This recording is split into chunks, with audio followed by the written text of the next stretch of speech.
Thank you, Mr. Lewd Miser. Lewd Miser.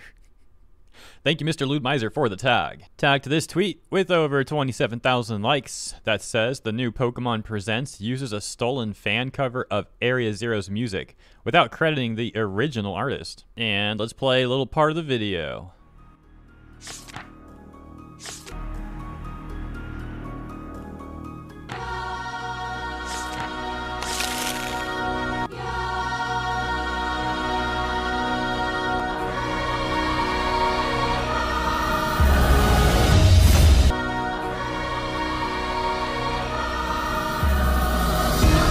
Nice song. So yeah, hopefully you were able to follow that along. I know it's like not too big, but in the bottom left you could have seen like Area Zero cinematic, the like fan-made one, I guess, and then the official Pokemon Presents where it apparently did use that song. Now, the OP went on to say, if you want to support ND, his original arrangement can be found here. We'll take a look at ND's tweets about this too. OP adding, also feel super embarrassed on behalf of Tabi and Ichino, say, nobody on the sound team would have wanted this to happen, and the Pokemon Company itself is so dang ghoulish, bro. In the responses, we've got to take a look at this one that says, if Pokemon Company follows the same copyright laws as Cover Corp, Hololive, anything that you create with their likeness are basically of ownership of... Wait, hold on. Anything that you create with their likeness are basically of ownership of they. It sucks.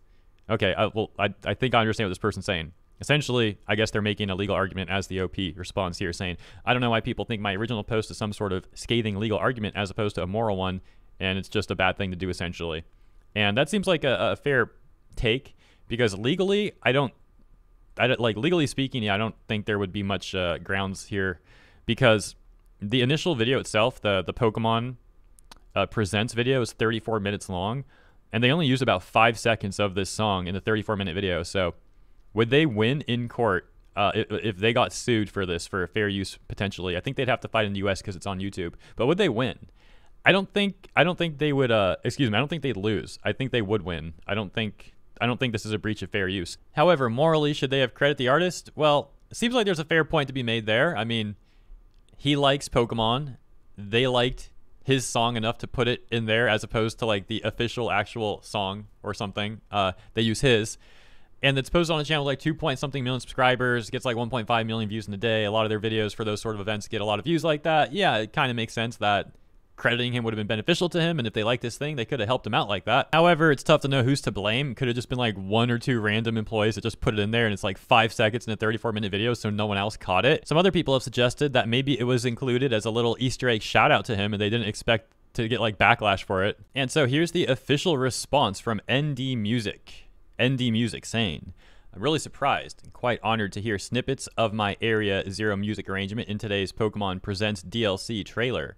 However, TPC, you could have asked me before. One of the top responses making a different argument about copyright law here, saying, unfortunately, according to sections 101 and 106 of the Copyright Act, your arrangement represents a derivative work of their original music. And since you didn't get their permission to make it, you have no legal right to it, and they can use your work without your permission. Comment here saying just because they legally can doesn't mean it's the right thing to do, and that person saying that they absolutely agree. However, someone else saying, but derivative works are covered under copyright. That's why parody can't exist. And someone else saying this is somewhat untrue. Nintendo has explicitly stated they allow and welcome derivative works, and so has the Pokemon Company. However, it seems to be true that they technically own the rights to fan content.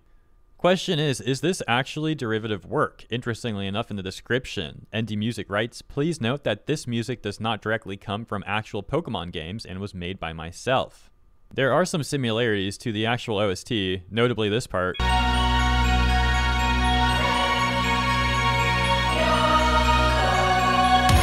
However, apparently, ND Music did not just like take that and remix it or like edit it or something. It says it's all his original music.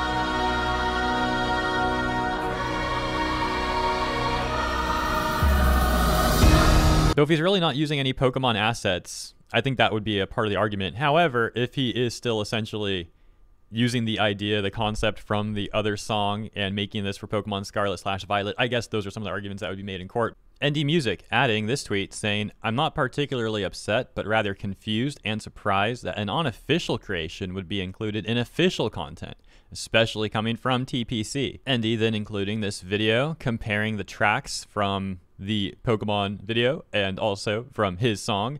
And interestingly enough, it seems like there's like some minor changes here.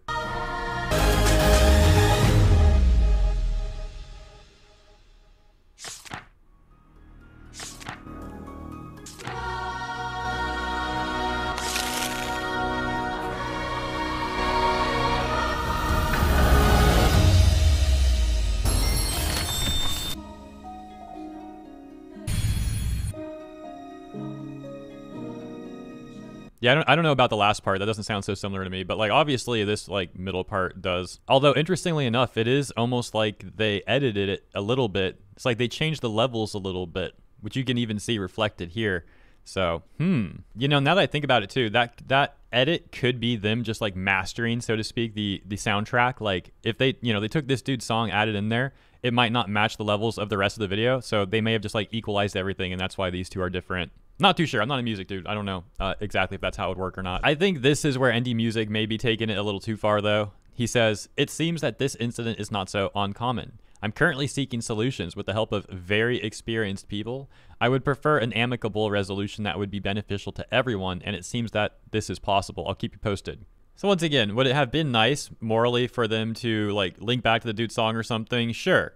However, suing over 5 seconds used in a 34-minute video and all these jurisdictions and all that, considering especially this dude apparently lives in France as well, which further complicates this matter. Is it worth like proceeding with legal is it worth initiating legal proceedings over this? I don't think so. I think he'd end up losing a lot of time and money, and Pokemon Company would win on this one. But I already made that point, so let's continue on. Some more of the comments. Why should they have asked you? They literally own the song that you made a cover of a song from their licensed game. I've listened to this arrangement dozens of times on loop because it's super relaxing. I actually prefer it over the the original track. And I didn't think twice about it when I heard it in the trailer because of how familiar I've become with this version. You did a great job on it. Please sue them for all the cease and desist they sent. They look awfully similar, but what bothers me is the second drum. In the fan arrangement, its suspension is almost inaudible, but in the trailer, everything is quiet and only the drum suspension is loud. Sorry for my lack of terminology, by the way. Careful Nintendo doesn't sue you for this. How I didn't even clock this when I've listened to your arrangement like multiple times a day for the past couple of months, I don't know. Hope they sort something out though. I'm gonna be real, I don't hear it. I may be missing something, and if someone wants to point out a specific part for me to listen to, then so be it, but I don't hear how it's same. That's pretty interesting, although I do agree that they should have given credit. I keep seeing people talking about why would TPC do this, although if I had to wager a legitimate guess, this was the editor's attempt to include a shout out, and it was similar enough that they could get it past the people responsible for approving it without them noticing, especially since the sound effects were covering up the more original part of the arrangement. I can barely even hear it, even with the headphones on. That's possible too. Maybe someone genuinely thought they were like doing like a little nice little Easter egg thing or something and didn't mean for it to be taken this way.